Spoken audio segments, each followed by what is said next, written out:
Welcome back to The Bleeding Truth. My name's Sally McNally. I'm the Irish midwife. And I'm Bridget, Sally's daughter. This episode, I love it because it reminds us about how powerful we women are. And we got to discuss some of the challenges of natural labor and the importance of physical and mental strength during pregnancy, labor, and postpartum. We had the pleasure of talking to a very powerful woman. She's the owner of a gym here in California, in Ventura, and she's also the head trainer there. And we are here with yet another very powerful woman we'd like to introduce to you today, Helia Glenn. Helia is the owner of the gym here in Ventura that's called The Studio. And she's also one of my own patients. She's my friend. She's a goddess warrior, a natural birther, and she's really interesting. So welcome, Helia. Thank you for joining us. Yeah, thank you so much for having me. I'm so excited to be here. I just love conversations with you two. I've been listening so much. I love the podcast. Thank you. So how about let's let our listeners get to know you a little bit more, and me, because you know my mom, but I don't know you yet either. So yeah. What is your story when it comes to fitness and how that connects to natural labor for you? Oh my gosh. So if you ask my mom, she'll say I was the biggest wimp when I was a kid. Like I was the kid who was not athletic, who when I skinned my knees, I would sit on my grandma's like kitchen floor, just like with my legs straight, unable to move because if I moved, it would hurt. Like that was me to a T. Yeah. And so my mom was actually in both of my births with me, and I didn't use any medication. And she still like is so amazed and shocked that I didn't do it with medication. But I think since I was a little girl, I've changed tremendously. And I think at some point, the gym kind of happened. We moved to Ventura about 10 years ago now. And my husband and I moved here from San Luis Obispo. We met at Cal Poly. And we moved here. We didn't know anyone. We had really only been in Ventura one time. And within 6 months, we landed our house. Like we bought our house. And it was incredible because it was very serendipitous. And then the gym was also kind of like that. It was a very serendipitous thing that happened. There was an opportunity. My husband encouraged me to take it. I took it. It was 9 years ago. So the gym's been around for 9 years. And I still didn't know anyone when I started the business. And I feel like in Ventura, people are really great at supporting locals, but sometimes we're not as open to non-locals. It's natural, right? Like you support locals because you know them. You are aware of them. If there's a new person in town, you don't necessarily know them. So you don't necessarily go and support their business because you don't know they exist. You know, it's not a bad or like it's not an intentional thing that happens. But it took a long time to build the business because I didn't know anybody. And I was figuring out the type of trainer that I was because I was totally new. And you know, when an opportunity comes and it almost is too soon? Yeah. That's kind of how the gym started. But after a while, I feel like I really got my bearings. I really understood, you know, what I wanted, who I wanted to be as a trainer and who I wanted to portray. And my demographic is mostly women. Men are starting to realize that like, this is fun. This is cool. This is badass. I'm going to get in there too. Yeah.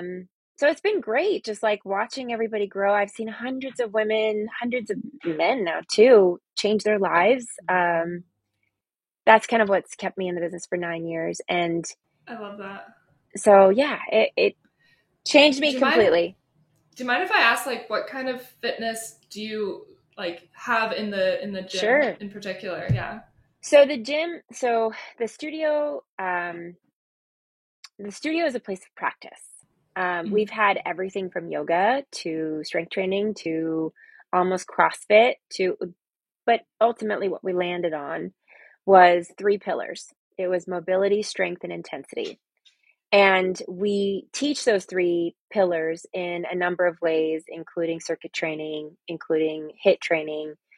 There's programs that we follow. It's not just willy-nilly. But there's been a ton of different, you know, there's been so much growth throughout that right now we teach strength, intensity, and mobility, and that's our focus. It's great. I was an athlete all through, school and then college, as well as a competitive swimmer, and tried out so many different gyms, over those times. And it's so hard to find one that like is really well structured to like what you need.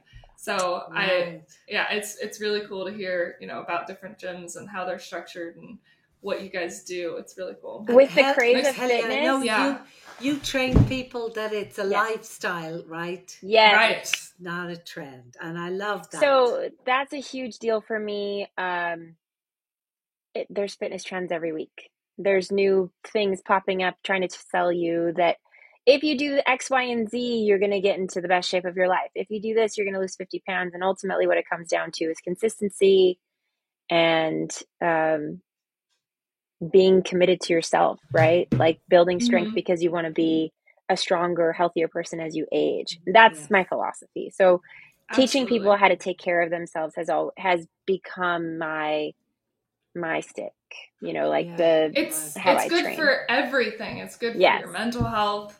It's good for, just all aspects of health as well. Right. Yes. But just, feeling good and positive and confident, I feel like if you have that as part of your lifestyle, everything else goes better as well. Yeah, totally. So, and mental health is something that we're finally talking about, just like we're talking about pelvic floors. It's these topics are kind of new, and I've always been one to explore these topics with the people that come into the gym. I've always been one to talk about it, and also to have workshops and open conversations about the things that might be embarrassing, like pelvic floor stuff. We're actually holding a pelvic floor workshop this weekend. Yay. So yeah, great, fabulous. Wow.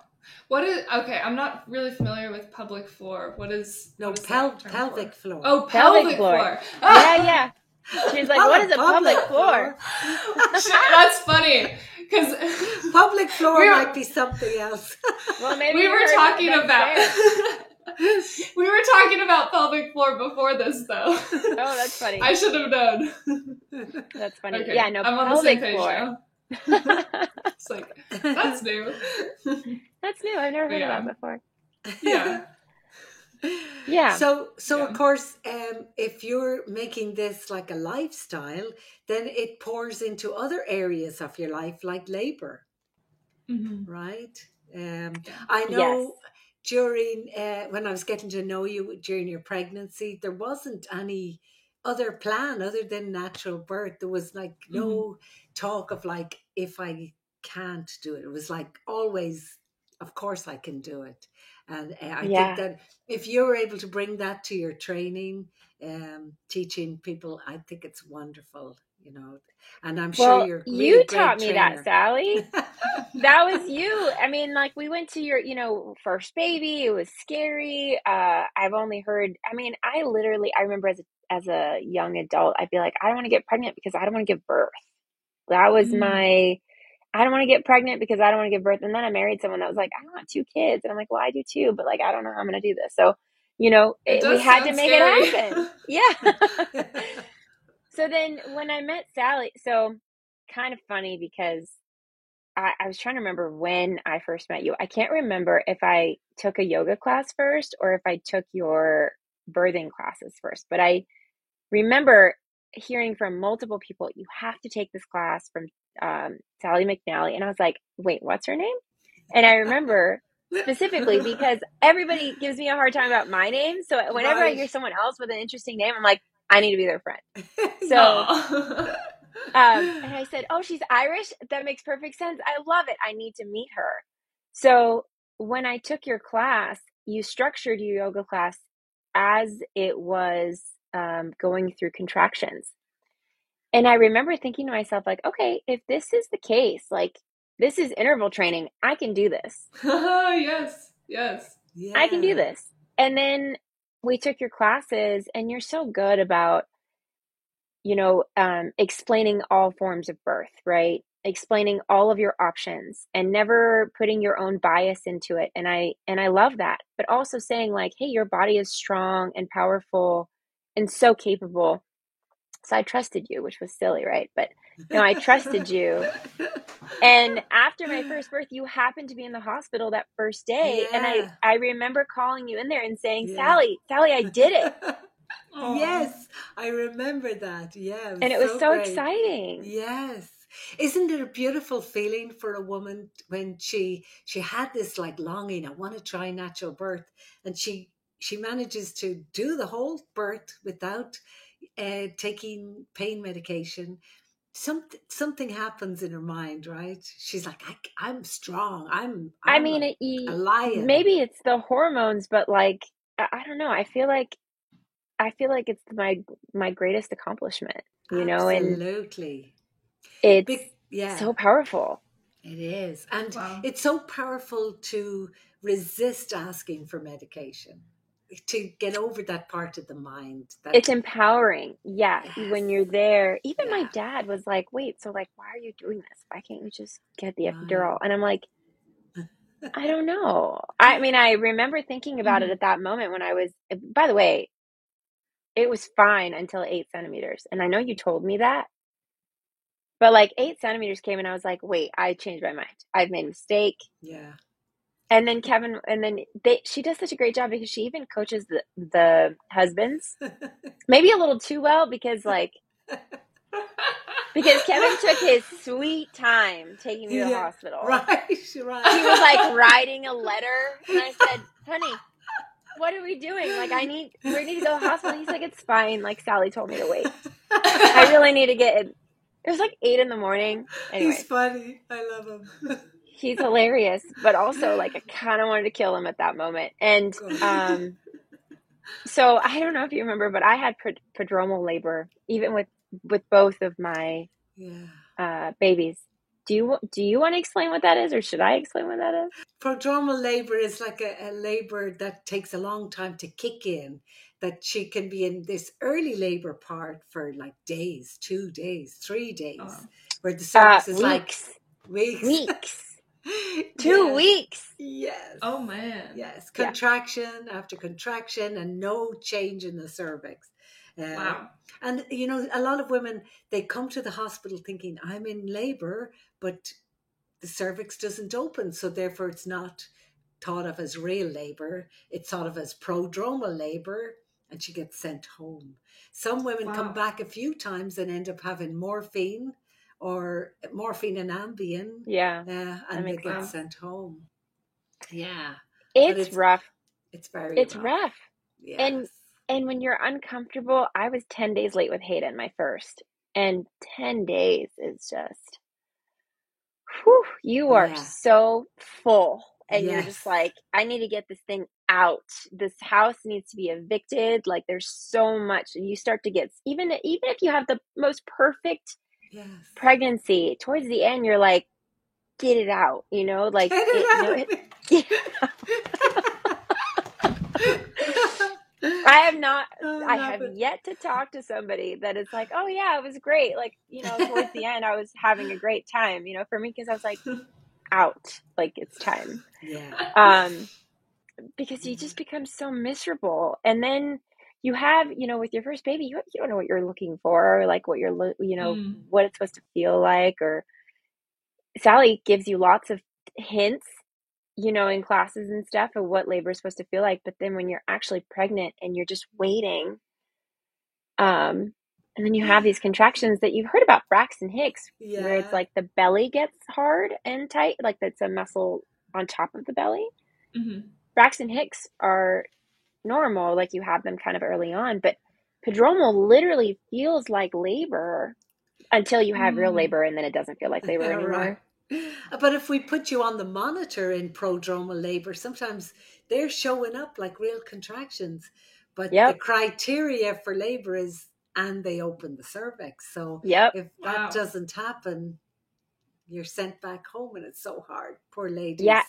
We were sent home twice, but it wasn't because we were sent home once, but not because of prodromal labor. I was sent home. So my family lives far away, and they all came in. It was like, okay, if you're not going to have this baby, we're going to induce you. And I really wanted to not be induced. Of course, there's a lot of stories around that. people talk, women are like, oh, because I was induced, and since I was induced, and I was like, okay, well, maybe I really don't want to be induced. Like, you're kind of just figuring it out. And I called my parents, Kevin's parents, everybody came to town. They're like a couple hours away. And our doctor said you have to go in by Friday to get induced because it was 40 weeks. So we pack our bags, we go to the hospital, and they said, oh, we actually have you down for Monday. Oh, yes. And I said, what? Think you're like ready to bring this baby into this world? You're like, get this baby out of me. Okay, fine. Like, I'll get induced. I'll like accept it. And then they're like, oh, well, we actually have you scheduled for Monday. And I'm like, I'm sorry. That was so rough. I went into labor on Sunday. Yeah. Wow. So yeah. The nurse called me and she said, oh, you know what? We have room now. And I said, that's good because I'm coming anyway. I'm in labor. Oh, hell yeah, you poor baby. Wow. That was hard. Yeah. It was, but it was also like, looking back, it's just a fun story to tell. Yeah. It's amazing. Some babies, they take their time in coming, but then that moment when they're born, that's their moment. And they come out like, what are you all looking at me for? What? Oh, yeah. Like, what do you mean I was late? I don't understand. Yeah. And you're a very strong woman. I have to tell you, you're very strong. I remember you waltzing and, like doing your thing. You want to be upright a lot. And you were happy in labor. You were like... I was, because I was getting the baby out, Sally. It was coming out. Yes.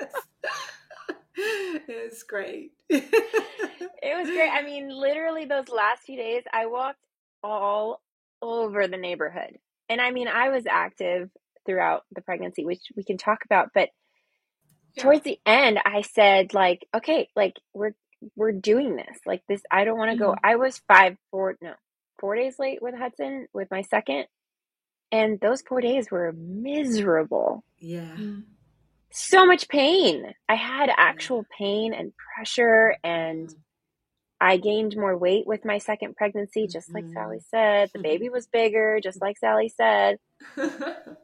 That's amazing, because it seems like you had almost like you did have a prolonged labor experience, and you still managed to keep it a natural birth. Yeah. And that's like even more impressive. Yeah. Yeah, thank you. Yeah. And really. Also inspiring. I mean, if somebody else is wondering, like, can I do it? And they hear your story, that's, if she can do it, I can do it type of You can feel. do it. You can do it. I will say, Sally, so first labor took 12 hours, like from like when I got to the hospital and when I had the baby. And it was great. It was like during the day, we were just, it wasn't great. It wasn't great, but like, because it was labor, but it was like during the day, I didn't lose any sleep. You know what I mean? So then I was like, oh yeah, that's kind of great, because we didn't lose it. Like, we were not rested, but we weren't up all night in labor. Hudson, up all night in labor. And my labor was only 6 hours. Yeah. It went so fast. I heard people saying that, and I remember Sally checking me when I was in triage, and she was like, oh yeah, you're at 5 centimeters. And I said, what? Yeah. I guess we're having this baby. It's still shocking, like, so I will say that the one reason I think I was able to progress and not take medication was because I was progressing. Yeah. And I knew that it was happening. Like, there's a lot of talk about not wanting to be checked. And I get it. It's painful. Yeah. But like, how do you know you're getting closer if you don't get checked? That was my thought. Right. That was my brain, But then I can see that it's stressful too, because if they check you and you're not progressing, I can see how defeating that would feel. Right. For some women, it's better not to check them. Yeah. And just watch the baby, maybe showing signs that they're lower, like with little decelerations during the contraction. Yeah. Or if she has a feeling like she wants to push, that might be her time to be checked, Yeah. Yeah. I was trying to get you out of triage too. Yeah, that too. And yes, I remember because you're like, we only have one room. So either it's that or you're going to give birth in triage. I was like, oh God. Yeah. But I Yeah. appreciate that. Yeah, of course. Yeah. But so, I love that you're such a powerful woman training people to be powerful. And, the old style women, the idea of being a woman is like frail and fragile and, Like a but flower like blooming, a flower. Right. Yeah. But we're like trees now, aren't we? We're like strong. I love I to don't see know what kind of women flower picks up powerful muscles. toddlers Yeah. like this, like we do strength training every day. I throw these kids over my shoulder. Like, if you're not strong, like, how are Right. you doing? Those How darn can you car do seats it? weigh like 12 pounds and you're Yeah. carrying them in awkward positions. Right. It's all strength. Yes. Yeah. What That's do you a good do? way to look at it too. Helia, what's your favorite thing to teach people? Is it weightlifting or Yes, I circuit? no. I would say my favorite thing to teach people is teaching them that they, one, can start anywhere, no matter where they are. And because I wasn't an athlete, right? Like Bridget, you were an athlete. You knew kind of at that young age, like how to. There's a threshold of pain that you learn as an athlete, right? Definitely. Like how to push yourself. Exactly. And like where you're comfortable, like what your limits are and how far you can push them and how not far hurt you can yourself. push them. Yeah. Or hurt yourself and figure out like, Exactly. okay, maybe I shouldn't go that far. Or maybe been I should there, eat done better. that. Yes, yes. Like, Definitely. oh, I feel like crap. I shouldn't have had X, Y, and Z before I ran, 10 miles. Like, I remember this. Of course, you're young and you're, it's a little different. But teaching people that they're able to, their level of pain tolerance is really in their heads. And the more you train for it, the more capable you are in harder situations. Yeah. Perfect scenario for labor. Exactly that. Yeah. That if you get to this level of your labor and if you can just hold on just a little bit longer. Just a little bit longer. Endorphins are going to kick in and it's going to start being like amazing. It's like I actually running have a marathon. Yes. Yeah. And the craziest thing about labor was... Hey friends, just before we go on any further with this very interesting podcast, I just want to remind you that we have a link in the description down below where you can ask us questions. Some of the great questions that are coming up in future episodes are things about C-sections, inductions, negative effects of birth control, and even breastfeeding. So if you guys have more questions, either about Sally or different topics about women's health and pregnancy and labor, please use that link down below and you can ask us to be answered in a future episode. Yes. Yeah. And the craziest thing about labor was I would have those crazy contractions. I remember with Hayden, they put the peanut between my legs, right? Yeah. She said, you have a little bit more cervix left. I remember this like it was yesterday. She was like, you have a little bit of cervix left. We have to wait. Give me 3 more contractions. And this is like at the end when you're ready to push. And those contractions were so awful. But literally when they ended, you would be hit with during it, you're like, I'm going to die of pain. Yeah. And as soon as they would end, you'd feel like you're on top of the world. Like you would literally feel high. I felt like I would be on drugs. Yeah. And I'd be like, oh, it's not that bad. And then it hits you again. You'd be like, oh my God, I'm going to die.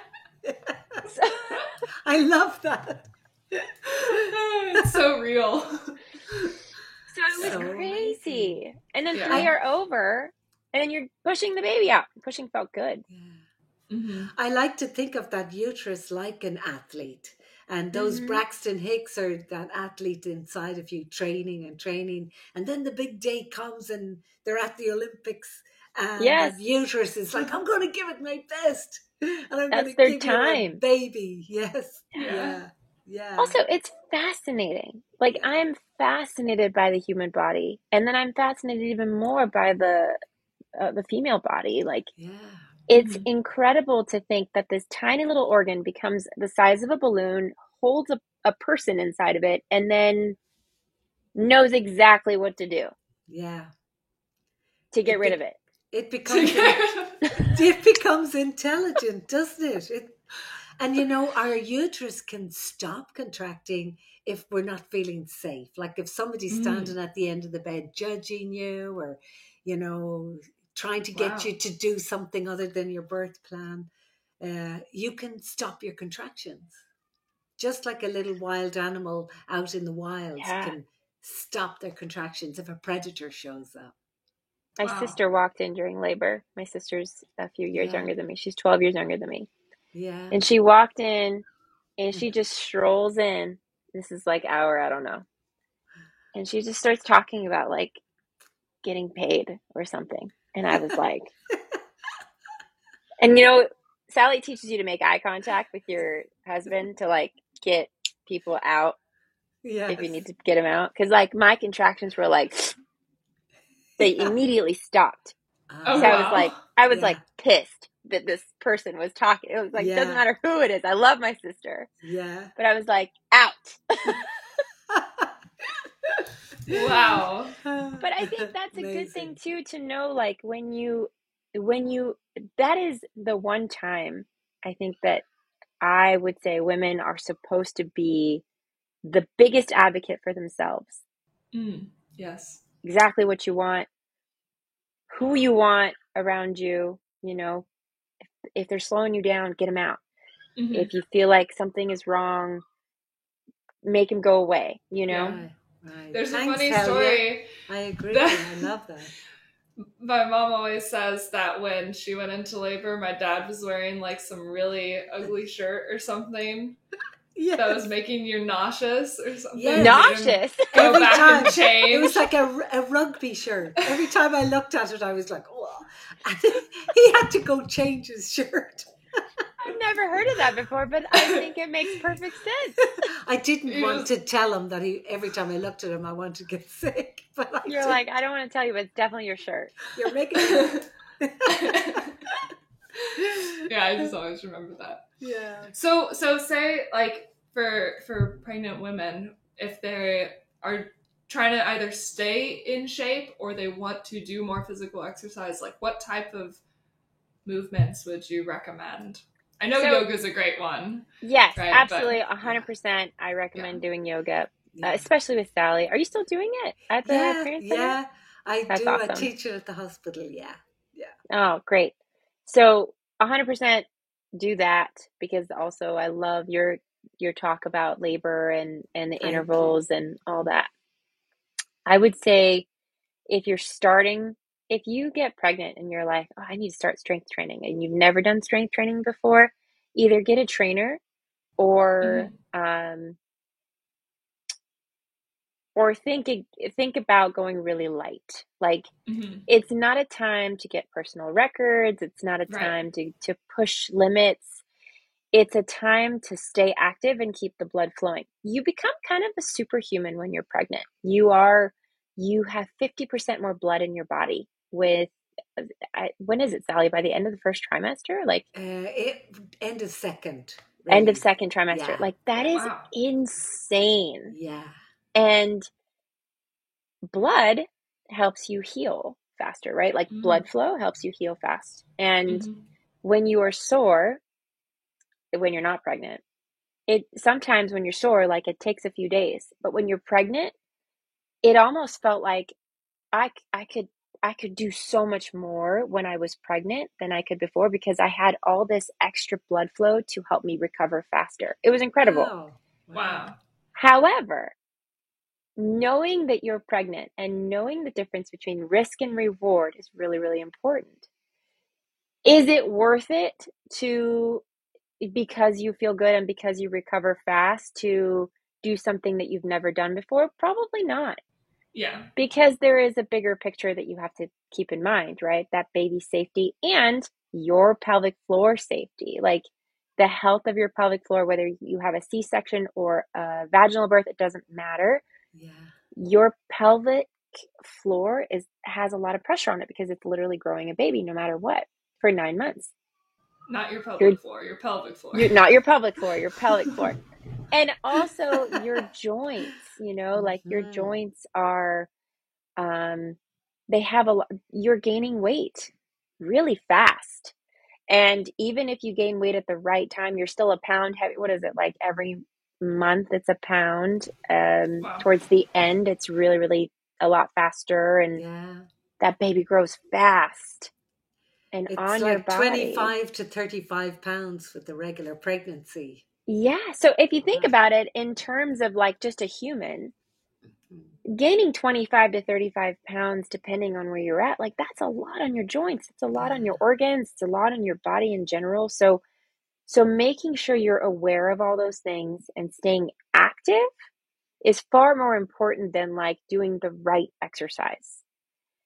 If anything, I would say the biggest, most important thing is become familiar with your pelvic floor and all the muscles surrounding your pelvic floor and how it should feel. How to do that is by either going to physical therapy, or we have some resources, and or talking to Sally. And then also getting a trainer if you're not familiar, or using postpartum training specifically that women have certifications or are very familiar with and have a lot of experience in training. Great. Yeah. Yeah, I think postpartum is something we should focus on more too, because a lot of it, the focus is on the pregnancy and then labor, but then there's the whole recovery period too. Yes, I meet some women with, pelvic floor. Like the floor is just a little weaker or softer. Maybe they want their vagina to get strong again, or they might have a little dribbling of urine, and they just want to do something now. They don't want to wait for months and months. And so it takes time. Yeah, we often send them to pelvic floor physiotherapists here in town. And Helia, actually, we were thinking of doing a podcast on pelvic floor physio as well. You should. And that would be, that is so important. I'm so glad that people are talking more about it, because me too. It's such a great resource. It's so important. I mean, we've been giving birth for like literally forever, and we're just talking about the muscle groups around that area. It's kind of crazy to me. I know. But like women can have hemorrhoids and varicose veins in their vagina. Oh, wow, yeah. And of course they can have little tears. Sometimes, unfortunately, they may end up with an episiotomy. And all of that is like area that needs to be strengthened and help to recover. Yeah. And also there's scar tissue. Yes. So like with my first birth, I had a bigger tear than my second. And I had a lot more scar tissue after Hayden was born. And that scar tissue led to, so when you have trauma, yes, birth is a beautiful, lovely, wonderful thing, but it is still considered trauma, right? Trauma on the mother's body. And trauma can range. It can be someone that has not had any tears, and their recovery is far faster. My second recovery was a lot better and faster than my first. But also, even if you have a full, wonderful recovery, you might have scar tissue, even from a C-section. And that scar tissue affects the pelvic area as well as the surrounding areas, which includes your mid-back, your low back, your adductors, inner thighs, outer thighs, or your legs, basically your knees. Everything is affected, and it's the center of your body. So it's a ripple effect up and down. And that's why it's so important. Like we talk more about issues when it comes to like leaking pee during exercise or sneezing and whatnot. We also need to talk about painful sex. We also need to talk about back pain. We also need to talk about urgency or constipation. All of these things could be related to scar tissue or just your pelvic floor not necessarily healing properly or just being weaker. Yeah. It's complicated, but it also makes a lot of sense when you think about it. Yes, exactly. Yeah. Wonderful. And of course, during your strength training, you're not just strengthening their arms and legs, but you're talking about the pelvic floor. Most specifically the breath. And Sally talks about the breath all the time in class. But and specifically in Sally's yoga classes, the very end, I remember the first time I went through this, it was like I was like, Did she just say what I think she just said? Because you said, can you go through it? Because it's so good. She's like, I want you to contract your vagina. I want you to contract your anus. I want you to contract your clitoris. And I'm like, whoa. Did she say clitoris? Did she just say all those things? And I was like, I guess this is it, like and then you know what, when you give birth and you're like on the table, like spread eagle, and like everyone's seen everything and all the stuff has happened, you're like, it all makes sense. Yes, talk about all of it. Let's talk about everything. Yeah. But yeah. but also some people are the opposite. why I during prenatal yoga I talk about those 3 areas. They're the 3 areas that get stressed the most as the baby's being born. Absolutely. And if she can be conscious in her pelvic floor, she can slow down the birth of the head and tear less. That's why I tore less the second time, because you were doing that to me and you were like, no, don't push. Oh my God, it was so rough. But it was also like, okay, I can do this. It was magical. It was incredible. Yes. And our bodies are amazing, right? They're so strong. So just to be able to slow it down at the end is, I think, one of the most important things we need to learn. Yeah. Well, that's another thing that's new too, right? It's because until now, the movies do a terrible job of explaining what labor is. A horrible job.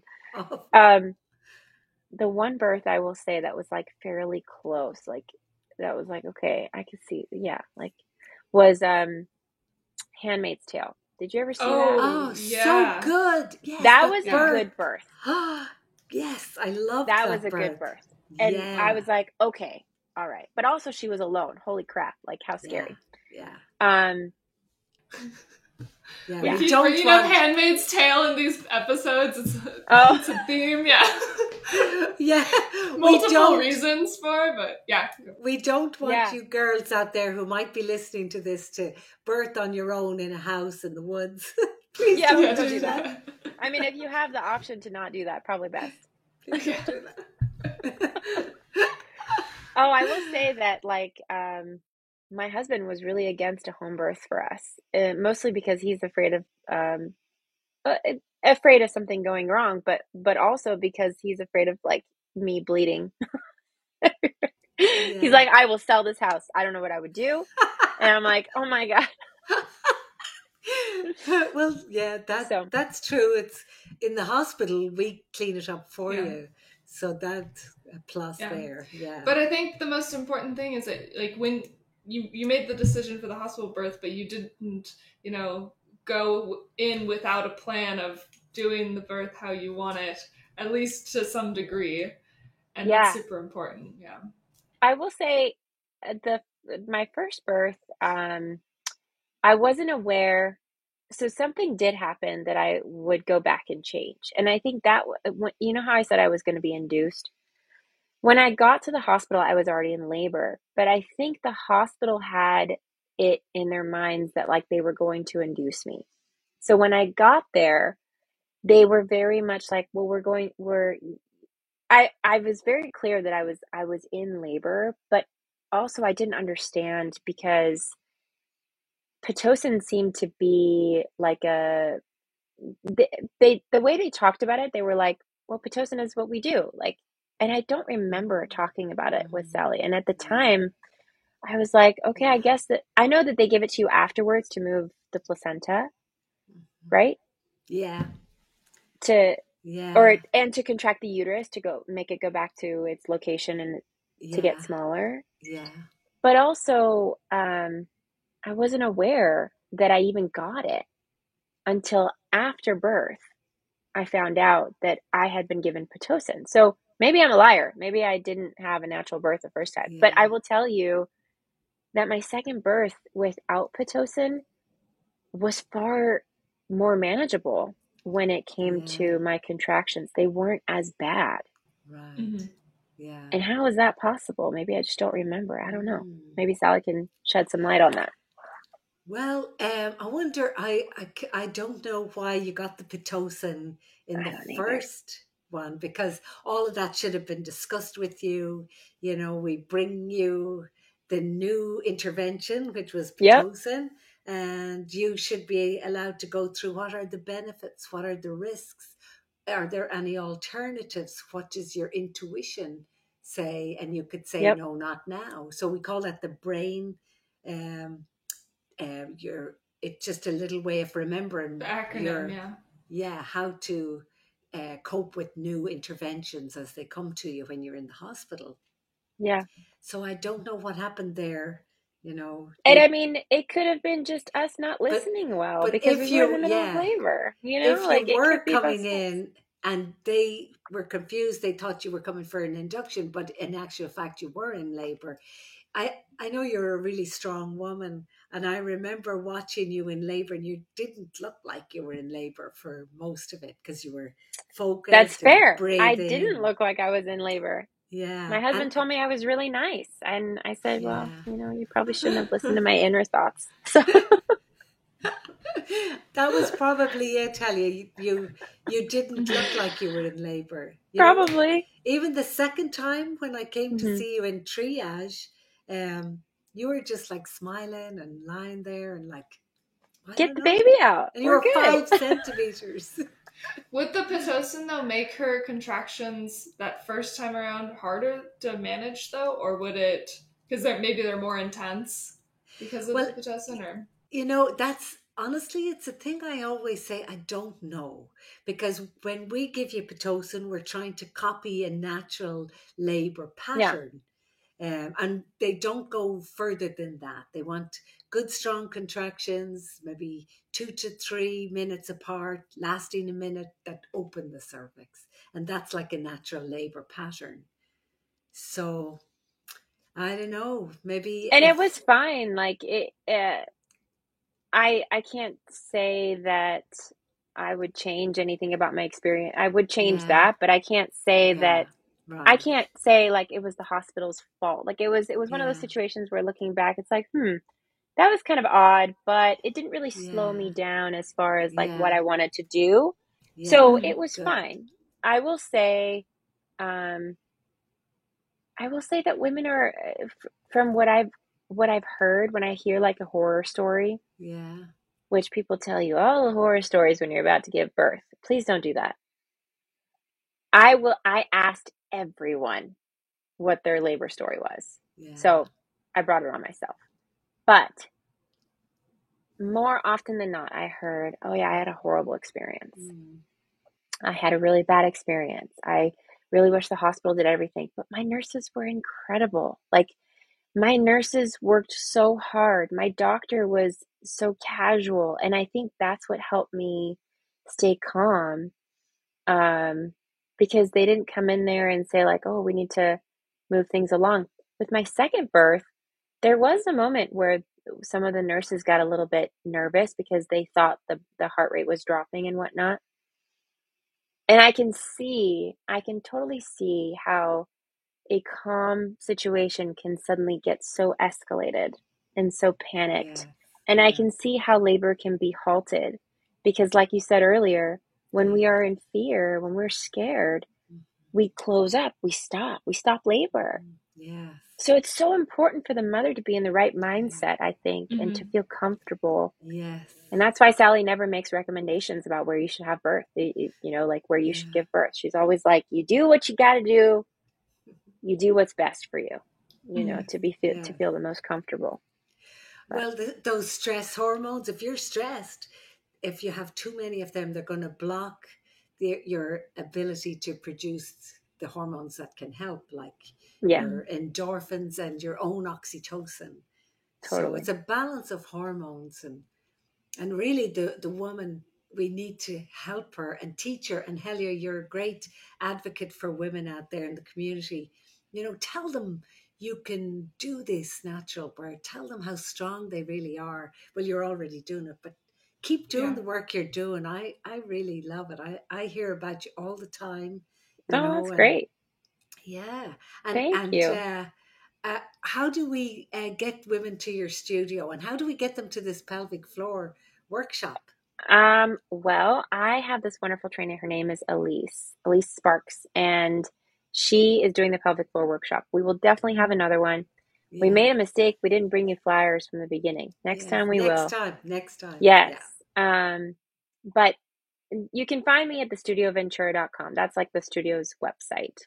And then you can find myself on social media. You can read all of my birth stories on social media. I was very much like, let's share our birth stories no matter what happened. Like, I want to talk about it.